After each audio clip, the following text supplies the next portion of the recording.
Welcome to USA Global TV and Radio, where our mission is to provide education, entertainment, hope, and inspiration.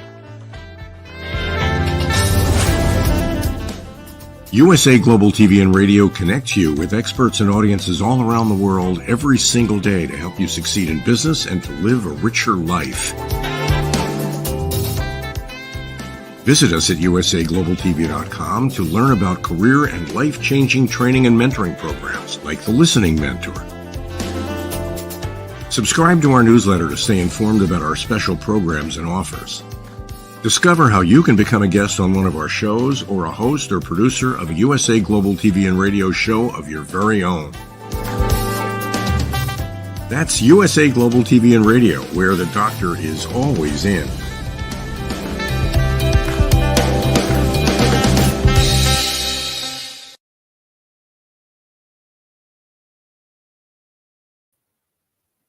Hello and welcome to USA Global TV and Radio.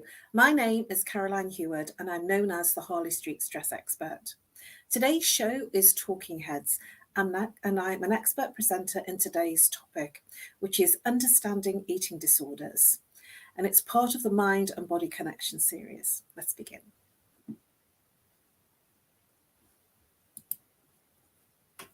So I'd like to start off with a quote from Kate Winslet today. A lot of girls were catty, were awful, very catty. It was a competitive environment that I didn't like. You have no idea of the anorexia I saw around me. Kate Winslet. And for those of you who may not know, Kate Winslet is a celebrity and an actress and very famous. And the fact that she was highlighting this shows you how rife it is within the celebrity world. So there are 3 common eating disorders.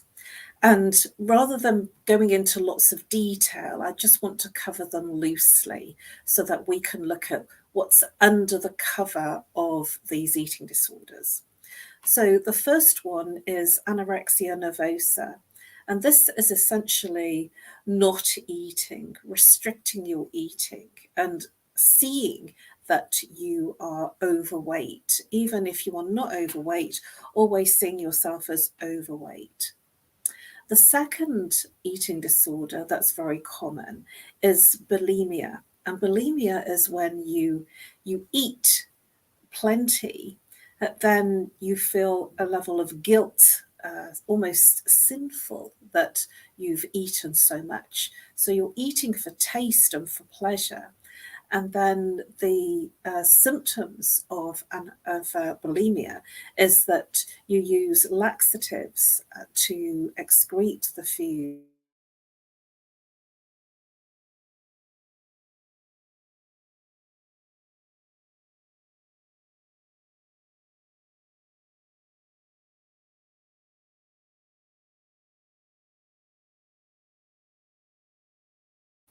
Essentially, the last eating disorder that's common is when you're eating too much. So you're eating more than. So you're almost eating to the effect of distraction. So you're binge eating. And when you're moving into binge eating, it means that you'll kind of eat all sorts of things and you'll eat really quickly. And when you're eating really quickly, the stomach doesn't actually know that it's full. So you'll eat to the point of being sick and then you will stop eating. So you'll almost fast, not eat at all, and then you will binge eat, almost clearing a fridge of food, clearing other people's plates. Now, these are the most common ones. Obviously, there are others, but these are the most common ones that people associate when they're thinking about eating disorders.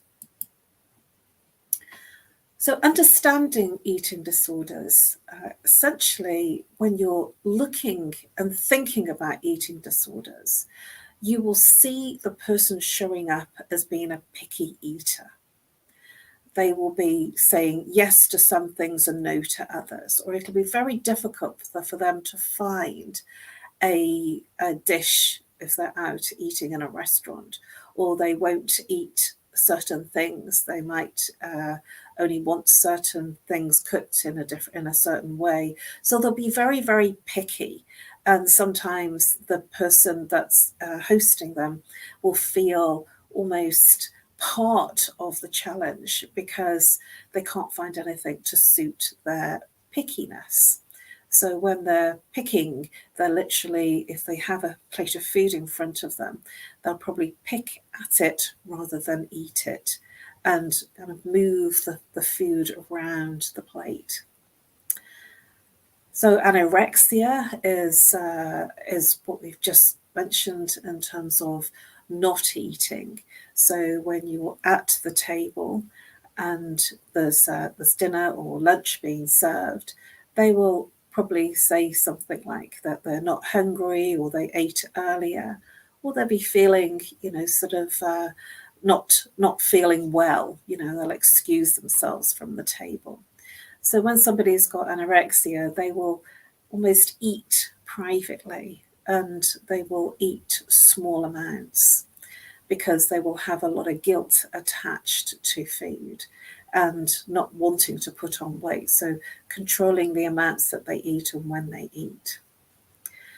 Body dysmorphia is when people will think that they're very overweight and feel that they're overweight, because what you think then creates your emotions, and feelings then creates your reality. So if you're thinking that you're overweight or too fat, what happens is that you will then look in the mirror, and even if you're very, very small, very skinny, you will still see weight, and you will still see all the flaws because of what you're thinking. Whatever you're thinking about creates your reality in terms of thinking, and then the emotion follows, and then whatever you're thinking about, the neurons inside the brain fire and wire together and create that as an internal reality. So whatever you're seeing through those filters.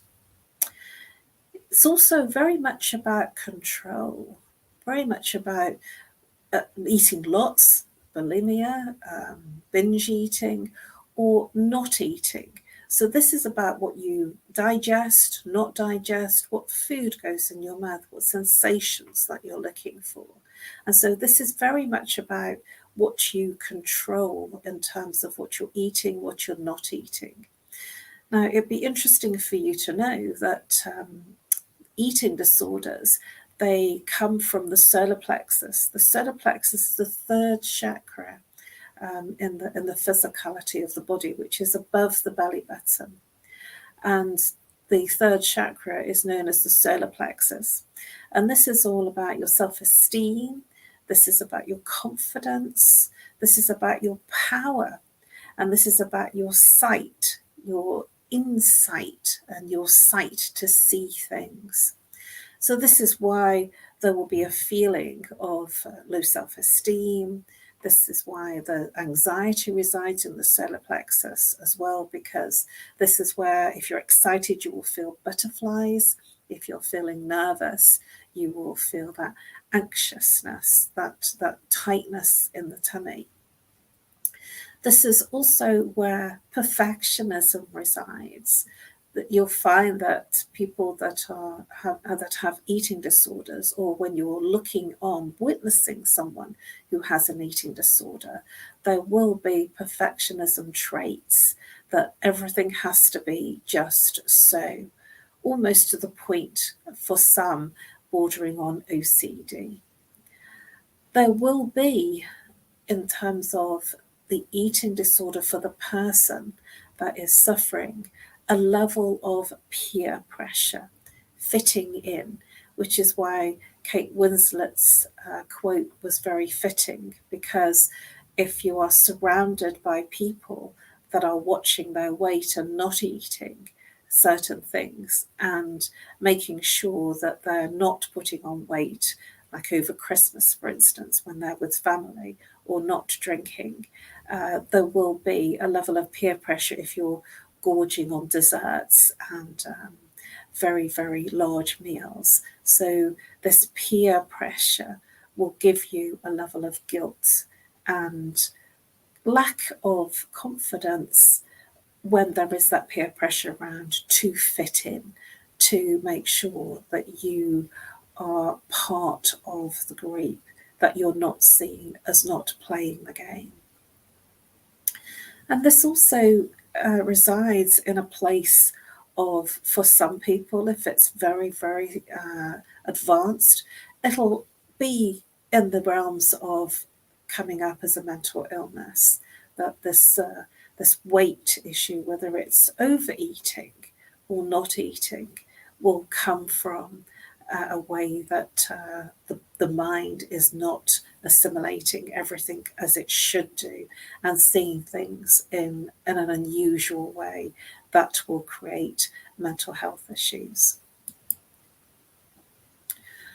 So the characteristics of a person with an eating disorder is that they will have very rigid routines where there might be a lot of a focus on food, on when they eat, what they eat, on exercise, on doing things a certain way and at certain times. They will be regimented in terms of their routine, when they go to bed, how much sleep that they have, what they do with their day. There'll be a lot of rigidity around their diary and what they do.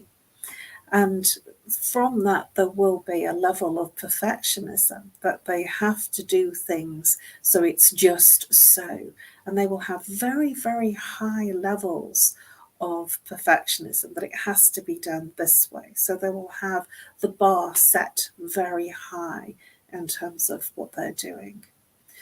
And from that place, they will have a reward dependence. So the weight loss or the weight gain, there will be a level of security around being seen as having that rigidity in their routine and being seen as amazing for what they do because of their high levels of perfectionism in terms of their winning. So they'll be very, very reward dependent in that aspect. And this will almost border on obsessive compulsiveness, that they will have a keenness and a compulsiveness to be obsessive in terms of what they're doing, when they're doing it, and how they're doing it. And if they fall off the wagon, so to speak, so stop doing something, or they treat themselves, they're almost feeling very, very guilty about the fact that they have fallen off the wagon or not done what they should be doing, and being sinful. There will be a lot of guilt and shame around the fact that if they've not completed what they normally do in terms of their rigid routines. So this will be obsessive, certain times, days. There'll be rigidity around everything that they do, to the point of obsessive. And so this will, if you look in their wardrobes, you will find that they have a lot of organization. If you look in their life, they will have a lot of regimented things they do, and everything will be in its place, and everything will have a place. They will be very tidy because of their compulsiveness of making sure that everything is clean. And so this rigidity of movement will mean that it will be very difficult to be in a relationship with someone with an eating disorder, because amongst all of this as an external of what you see, the internal, it's looking like this on the external of the person, because internally they don't feel that everything is as it should be.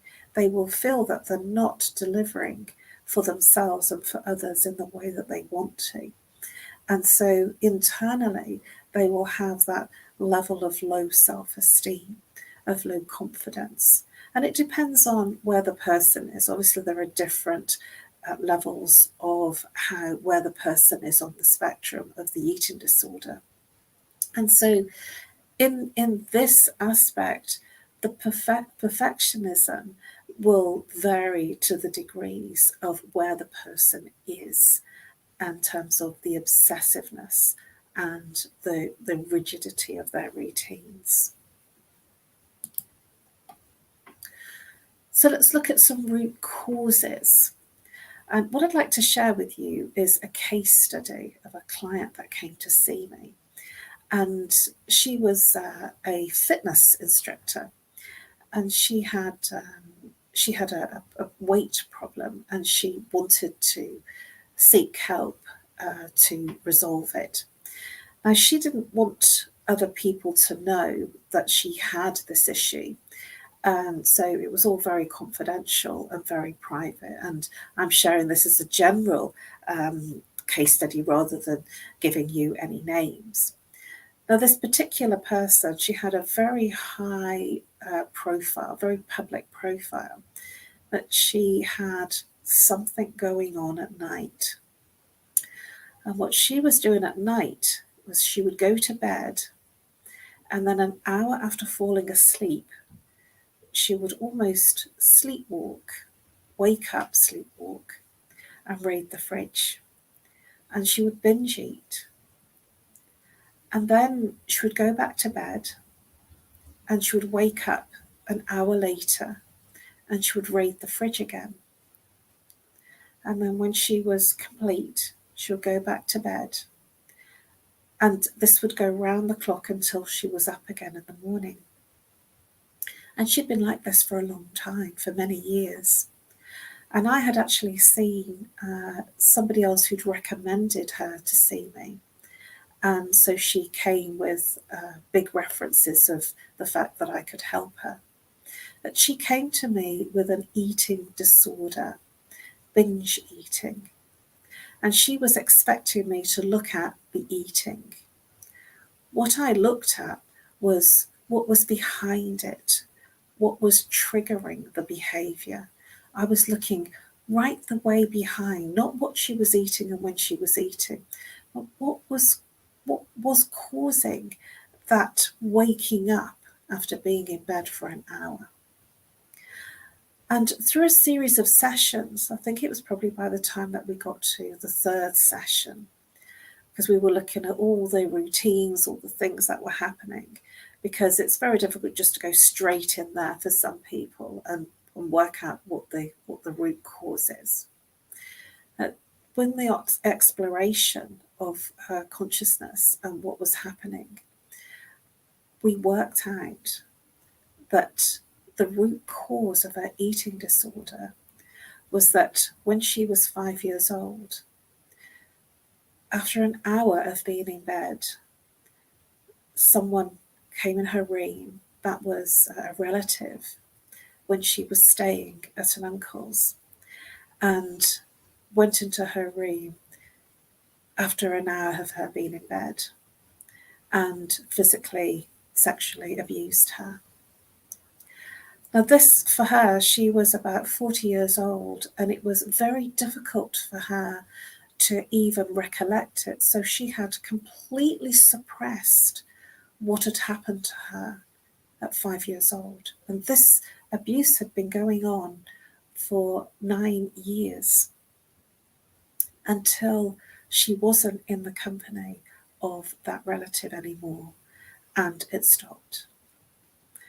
And so what happened was, to protect herself and to make sure that because she had no control in that time of that sexual abuse, is that she now was working towards, after an hour, to get control of sleep, she went into the fridge to eat, to gain control, because she didn't feel in control of the situation.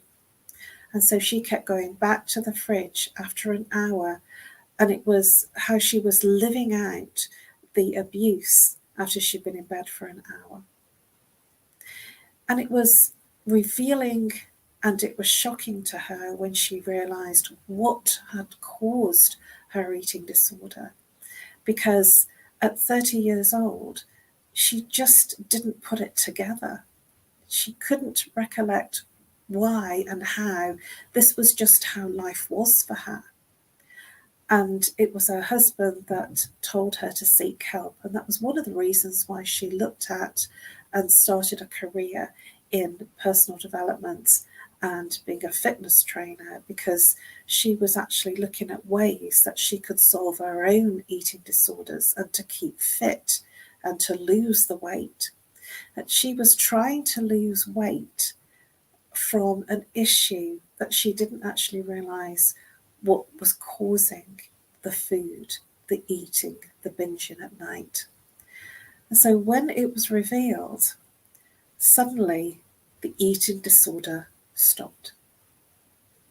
And she was able to process the emotions and feelings of not being in control of that abuse for that period of time. And this is what we do when there is something that doesn't work in your life, when there is trauma and there is something that is very difficult. She was very young and didn't know how to process what had happened to her, what was happening to her. And so what happens is the body is a perfect self-defense mechanism, and it shuts down the feelings and emotions. They reside in the belly, below the belly button. And so relationships become challenging and difficult because everything is very serious and very work-focused. And everything becomes going through the motions without the emotion, because the emotions are shut down.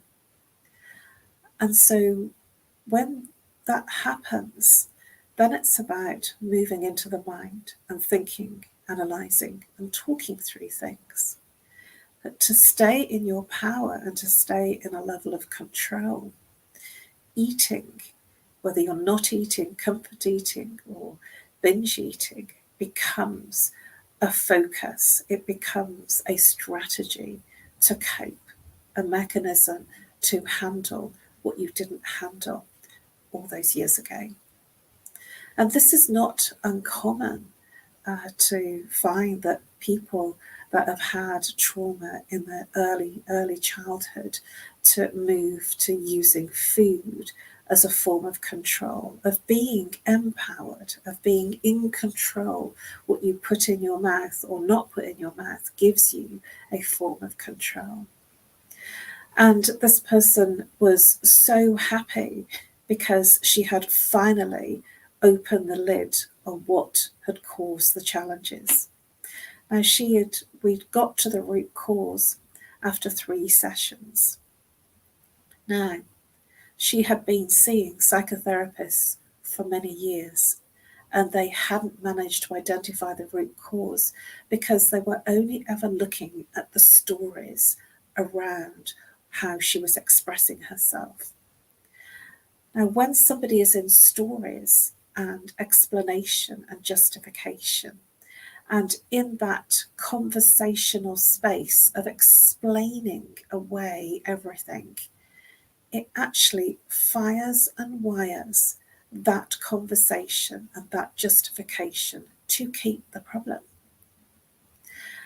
It's very good to talk through it and bring it into your awareness, into your consciousness. But then that is the first part, to bear witness to the issue, to the problem. But when you haven't then dealt with the root cause, and the root cause, it's about the unexpressed emotions and feelings. And when you haven't expressed the emotions and feelings, you're going round and round in your mind with the stories, the explanations and the justifications for the eating challenges that you have, and hiding, being in a place of victim and hiding your victimness. It then gets pushed down to the point that it's frightening to share it. That this particular person had been talking about her eating disorder for years with psychotherapists, and never looking at why, never looking at where it first started and what the trauma was that was going on for her when she was a child. it was powerful for her and changed her life. And from my perspective, it was rewarding to see someone who had been suffering with an eating disorder for more than 2 decades feeling empowered once again.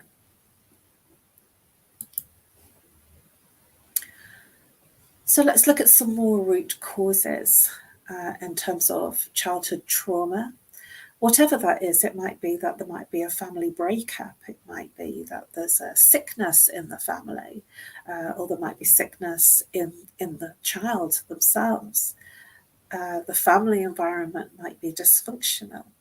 There may be a genetic reason. So other people in the family have eating disorders, or other people in the family have challenges with eating and are not able to digest certain foods. And so then there's a whole story around, I can't eat this and I can't eat that because this does this and this does that.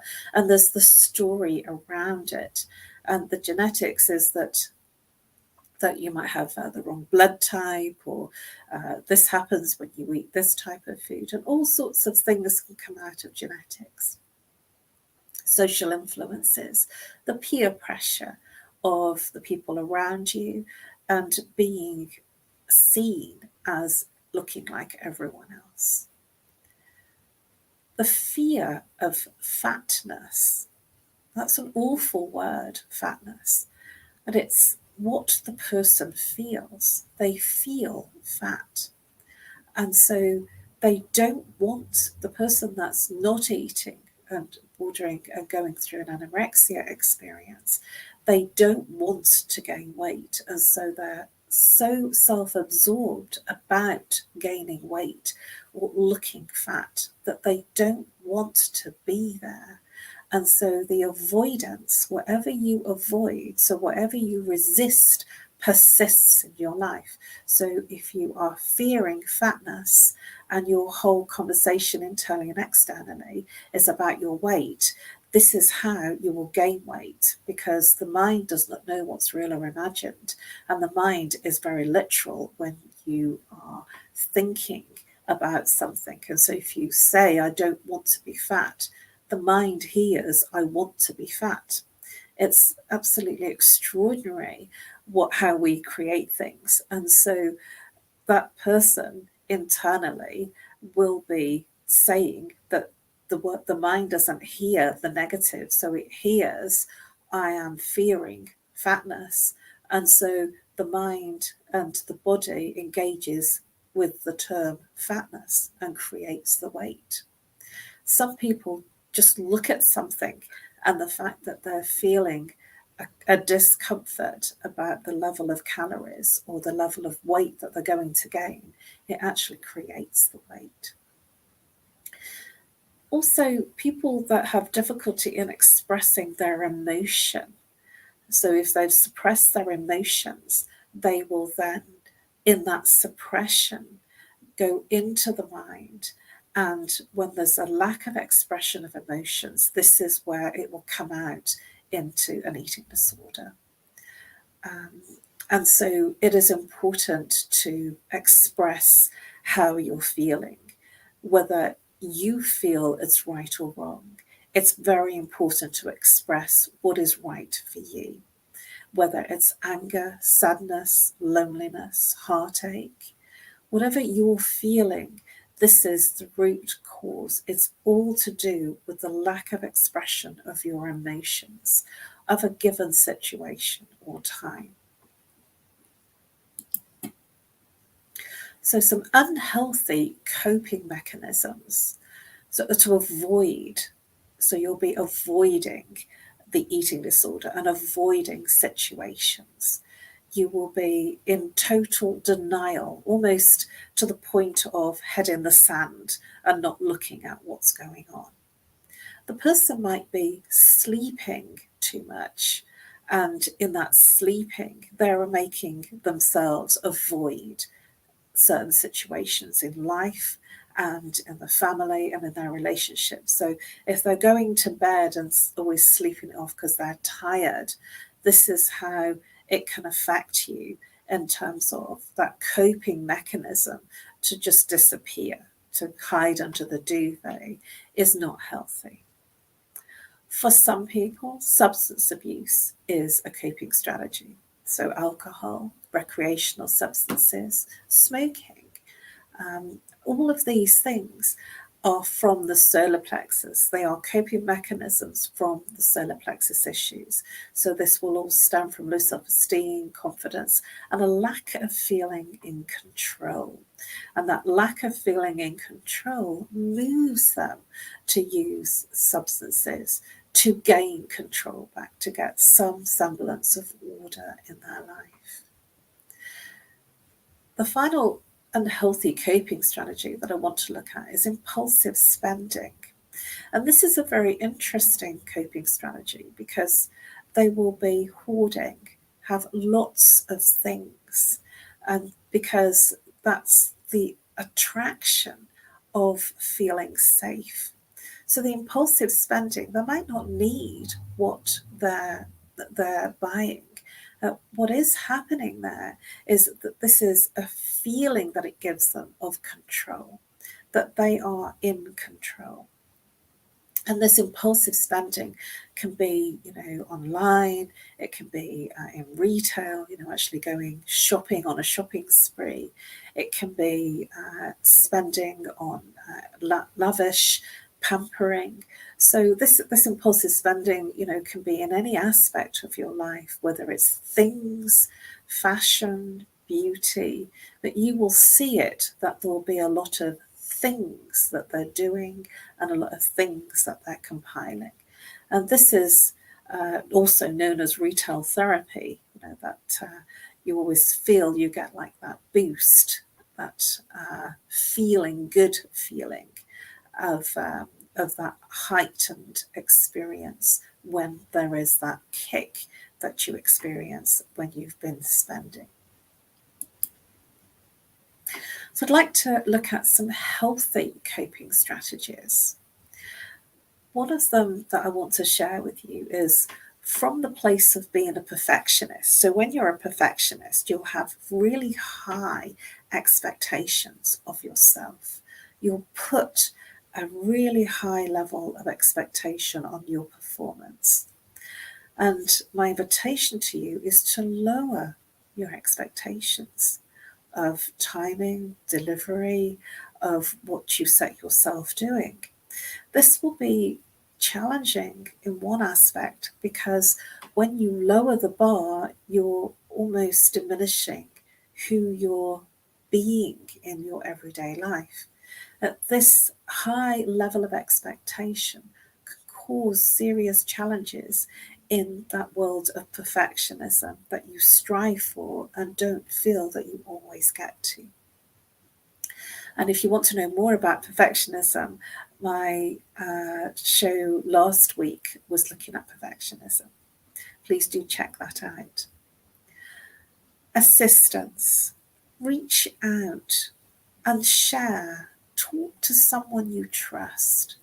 Talk to someone that feels safe for you to share what you're experiencing and what you're feeling.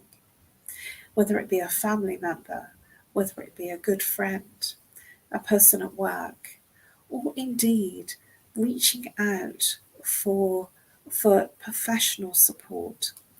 Cognitive behaviour therapy is absolutely brilliant at uncovering the behaviours behind the symptoms that you're experiencing, because the eating strategy is a behaviour that is not worthy of you being your true self, because you're hiding.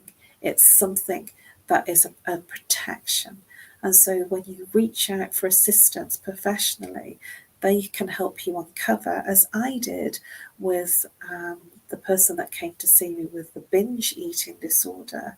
She had no idea. She was always focused on the eating and not looking ever at why. And so she was doing all sorts of things to manage the eating or not eating. And that never solved the problem because it was something that was triggered by her being in bed for an hour. And she would never have got to it because she had pushed down the feelings and emotions and the trauma. And so reaching out for professional assistance is really helpful in not only looking at what is creating the problem, so the food, the eating, the not eating, but actually why. I'm a big person on why is that happening? What's the trigger for you? And what's causing this symptom happening in your life? Taking responsibility for what's not working, for what doesn't work. Because when you're eating, not eating, comfort eating, whatever the eating disorder is, this is your way of taking back your control. So rather than move to food, watch, witness the trigger, and look to see what it is that you're not coping with. And move into a place of witnessing by taking responsibility for how you're responding. And that is the first road to recovery. When you become a witness to your behaviours that don't serve you, that is then when change can happen. And it is possible for change to happen. You just have to become aware. Awareness is the key to moving into recovery. And emotional support is very key. To have someone that you trust, that cares for you, so that you can be your true self without having to hide your feelings and emotions. You might be pushing down anger or sadness or a lot of tears. In that space of control, there must be one person that's in your life you can reach out to that will move you into a place of feeling peaceful and cared for.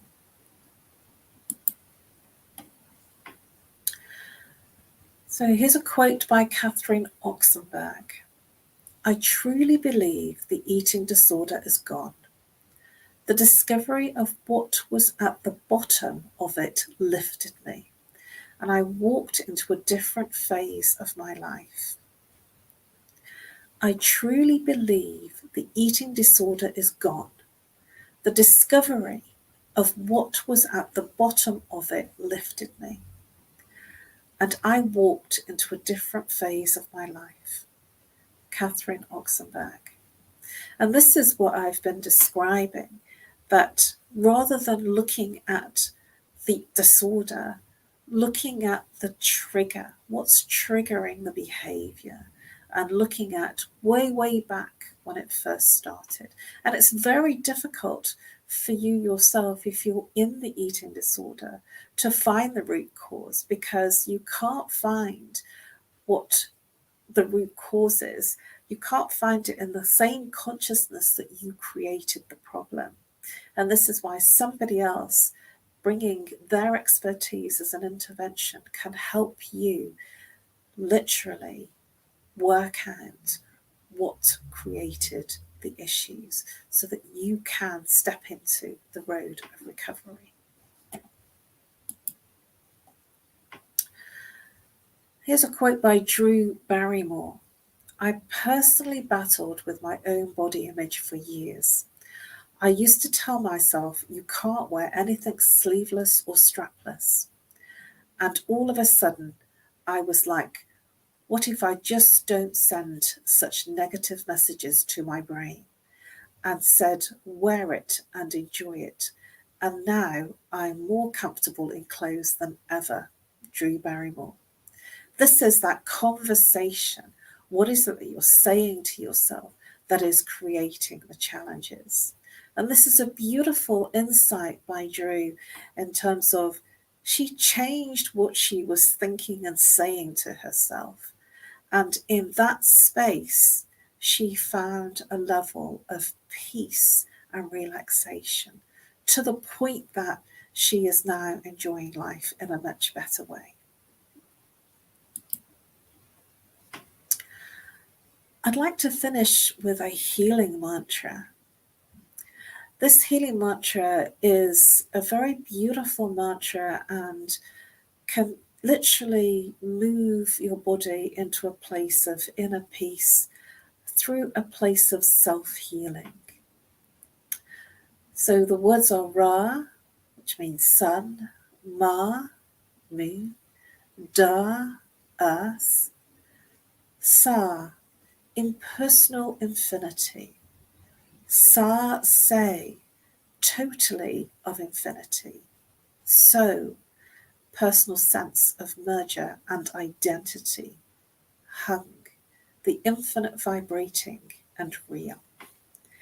So let's enjoy the mantra. Ramadasa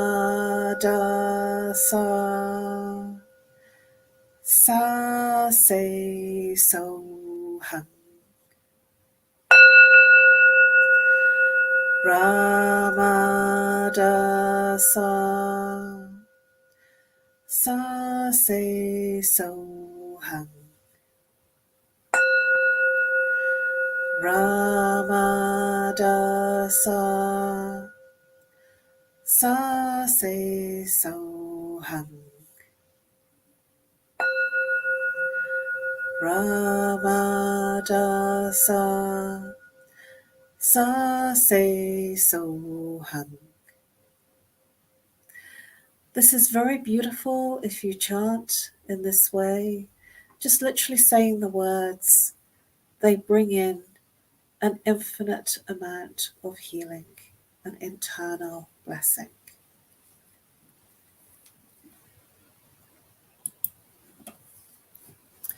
Thank you for your attention and your interest.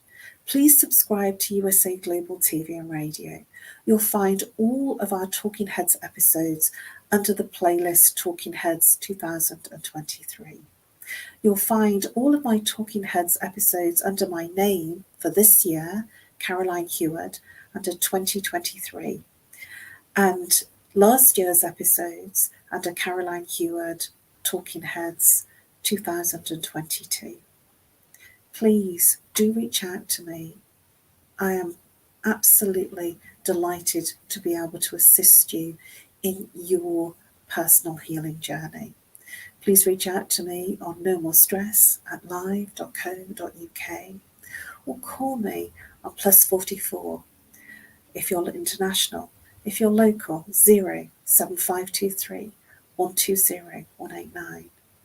It's been my pleasure to deliver this healing journey today, because it's not a lesson, it's much more of a healing transmission. Please enjoy and watch many times to experience considerable healing and insights.